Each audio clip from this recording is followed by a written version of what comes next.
এরকম দৃশ্য শনিবার হলেই লাউহাটি ফুটবল খেলার মাঠেই চোখে পড়বে আপনাদের।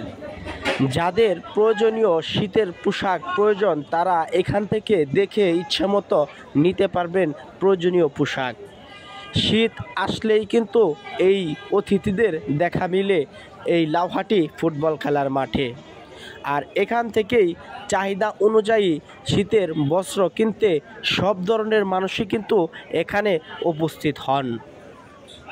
আপনারা দেখতে পাচ্ছেন দূর দূরান্ত থেকে এই একটি মাত্র শপিং মল, যেটা লাউহাটি ফুটবল খেলার মাঠে হয়ে থাকে।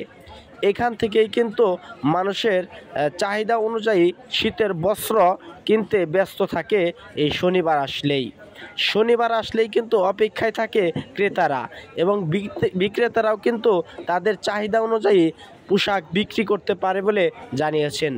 যারা এখানে কাপড় বিক্রি করতে এসেছেন তারা অধিকাংশই টাঙ্গাইল ডিস্ট্রিক্ট কোর্টের সামনে এই শীতবস্ত্র পোশাক সারা বছরই বিক্রি করে থাকে, কিন্তু শীত আসলে তাদেরকে আবার লাউহাটিতে ফুটবল খেলার মাঠে দেখা যায়।